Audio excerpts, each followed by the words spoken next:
बिहार में पहले चरण के लिए मतदान शुरू हो गया है। 18 जिलों की 121 सीट पर वोटिंग चल रही है। 1314 उम्मीदवारों का आज किस्मत कैद है।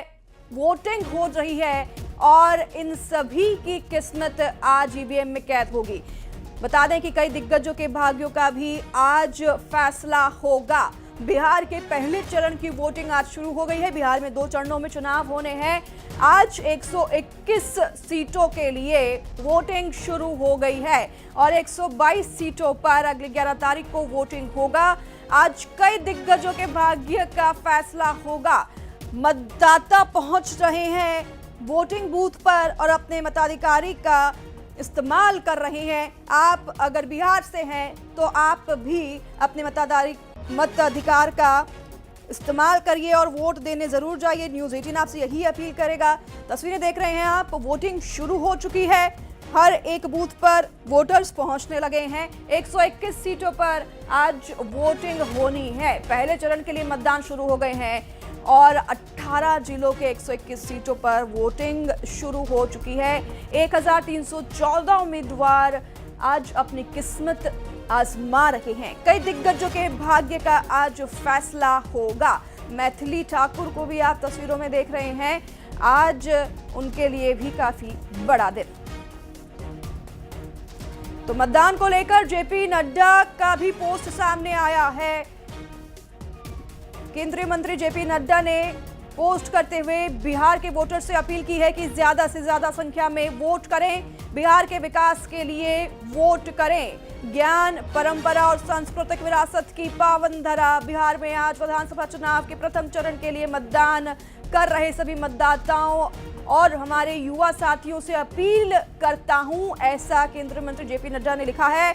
उन्होंने आगे लिखा कि अधिक से अधिक संख्या में पहुंचकर आज वोट करने जाएं।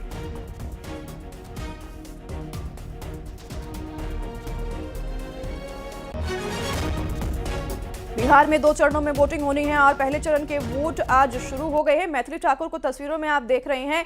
लोक गायिका और अलीनगर सीट से बीजेपी उम्मीदवार मैथिली ठाकुर 25 वर्षीय हैं और ये भी आज अपनी किस्मत आजमा रही हैं।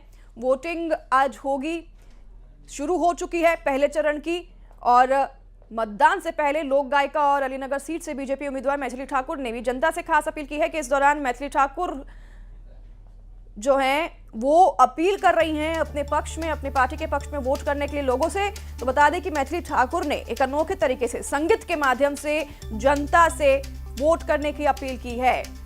तो बिहार में आज चुनाव शुरू हो चुके हैं पहले चरण के 121 सीटें पर और बता दें आपको कि फिलहाल जो सीट है बीजेपी 80 सीटों पर कायम है, जेडीयू 45 और हम पार्टी 4 सीटों पर कायम है। ये एनडीए फिलहाल शासन में है और उनकी सीटों की गिनती कुछ इस प्रकार है। हालांकि अब इस चुनाव के बाद क्या होगा देखने वाली बात होगी। क्या सत्ता पलट जाती है या फिर से एक बार एनडीए पर भरोसा दिखाएंगे वोटर्स, ये 14 तारीख को पता चलेगा जब परिणाम आएंगे।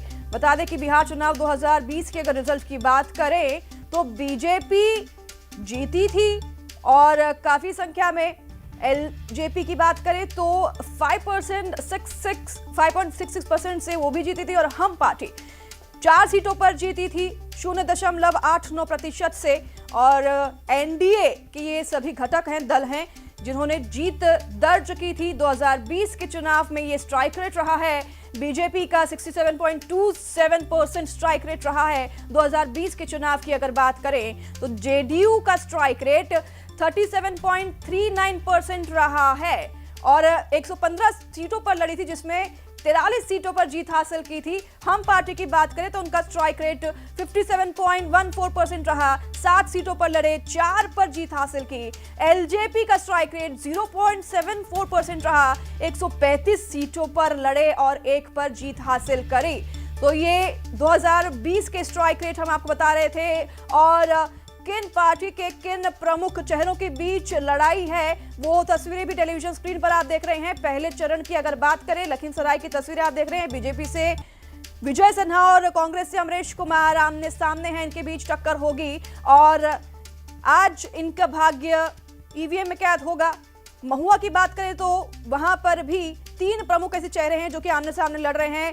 सराय रंजन में भी आज वोटिंग होनी है, जिधर जेडीयू और आरजेडी के बीच में कड़ी टक्कर देखी जा रही है। विजय चौधरी और अरविंद कुमार सैनी के बीच में आज ये लड़ाई। बांकीपुर की बात करें तो बीजेपी और आरजेडी के बीच में ये लड़ाई है। नितिन नवीन और रेखा कुमारी के बीच में।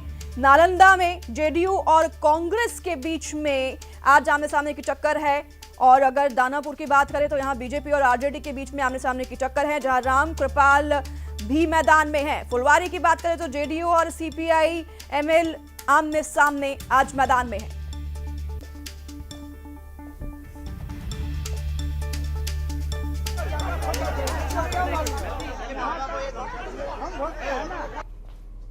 मैं एक बात ये कहना चाहती हूँ कि मैं जितने भी जगह गई हूँ, खासकर महिलाओं को जो एनडीए का जो समय उन्होंने देखा है, जो बदलाव देखा है और जो सहायता सरकार ने उनको दी है पिछले 20 साल में, उससे वो इतनी ज़्यादा खुश और प्रभावित हैं कि आगे भी वो सिर्फ एनडीए ही चाहती हैं। प्रधानमंत्री मोदी जी, नीतीश कुमार जी, इन्हीं का साथ उनको चाहिए। बच्चों के स्कूल, केंद्रीय विद्यालय की कमी है, डिग्री कॉलेज की कमी है और बड़े उद्योग का सेटअप करना बहुत ज़रूरी है, जिससे कि लोग एक्टिव हो जाए और रोजगार मिले। तो राजगढ़ जिले के सुठा